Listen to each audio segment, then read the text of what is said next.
Howdy everybody, Farmer Luke here. I hope that your microgreens from last week, the rocket, are going well. Mine here at about day 5 and they're looking really lush. I'm really happy with that. This week we'll be doing red cabbage. So you want to grab this seed packet from your kit here and you want to go ahead and measure out 22 mils or 15.5 grams. Now I know these numbers do vary a bit week to week, and that's because the seed sizes are different and also the seed densities are different. So we've gone ahead and done all the hard work for you. So grab 22 mils or 15.5 grams of your cabbage seed. And then what you want to do, this is for a full tray as well. So I've already gone ahead and pre-stretched my hemp. And again, just under the warm water tap, and you want to make sure you stretch it so all the corners are covered, because these seeds are a little bit small. And I've got another full-size drip tray underneath, and this is just a full-size slotted tray. So now that you've got all those things together, again, it's pretty simple. You just want to grab the seeds, put them into a nice jar that will sort of slide out easily, and you want to go side to side. Now the cabbage seeds are fairly similar size to the rocket seeds, so this will be very similar to what it was last week. And just go side to side, and you just want to get that nice even coverage. Now with the cabbage seed, one thing to note is these do take a little bit longer to germinate. So most of the seeds you've dealt with so far, around that sort of 3 to 5 day mark. With the cabbage, it sort of stretches out a bit more to about 7 days, which just means you need to keep it under cover for a bit longer.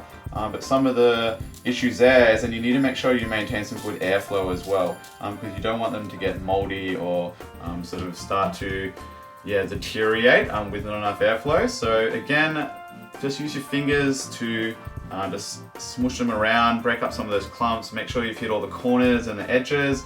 Make sure you've cleaned your hands before as well, because you don't want to introduce any pathogens into the growing process. We'll have a look there on the close-up. Again, really nice coverage. I'm really happy with that. So that's pretty good. So from there we need to spray it. So grab your little spray bottle and just go over. Now with the cabbage, because it is that longer germination, you'll have to do this a few times during the germinating process. So I recommend spraying once when you're doing the seeding, and then you want to give another spray around about day 3, and then you want to check on it and give another spray for around day 5. Now it's important when you are spraying it not to overwater it, because you don't want to make it so damp and moist in there that the seeds will start to get moldy or start to rot. So it is that fine balancing act, which is sort of always the case when you're growing any produce. So you want to basically keep them moist so they have time to germinate over that 7-day window, but also don't flood the tray basically. So we have here basically you've got a nice seeded tray of cabbage. It's misted really well. I've got the drip tray underneath, which is really good, and just got to put the dome on as well. So that's pretty simple. I'll show you here that like it's all the other weeks. Just flip that full-size tray, and then you've got yourself a dome. Again, depending on where you're at with your seeding, if you've sort of harvested some of your other ones, you may have some of these free again. If not, again, a chopping board or a plate or something like that is fine. So I'm pretty happy with that. One thing I did just want to point out for the other full-size tray, so with the rocket, once it gets to this size, you've still got a few more days to grow. So this is day 5. It's not really going to be harvest ready until about day 10 or so. But right now it's actually started to gather roots, and I'll try to show you this on the close-up as well. And so in order to water this properly, you want to start doing what we call bottom watering. So you see here, these little white furry things, they're the roots from the plant.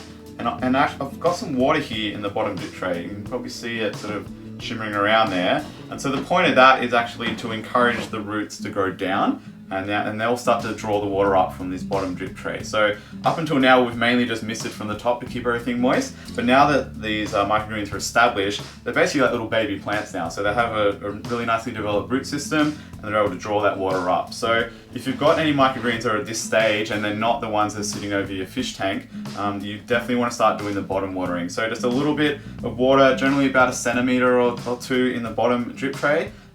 Basically just enough so the roots can reach it, and they'll start to draw it up as they need. And again, you can check on that every sort of 1 to 2 days, and that will make sure that they stay nice and moist and healthy and will continue growing. And this is sort of a very critical stage now, because they have germinated and they're ready to put on their full-size leaf, and so you can harvest them sort of in another 4 to 5 days, and that's really the exciting part. So hopefully your rocket's going well. And the cabbage this week, nice and easy. Again, just make sure you get that seeding measurement right, because you don't want to overseed cabbage. It is quite dense and the leaves are quite big, and it can be prone to getting moldy if it's too crowded as well, especially because it's got that longer sort of 7-day germination time. But if you follow those directions, you should be pretty sweet, and you should have some nice healthy broccoli microgreens in about a week or so. So yeah, that's pretty much it for this week. Thanks for tuning in, and we'll see you on the farm next time.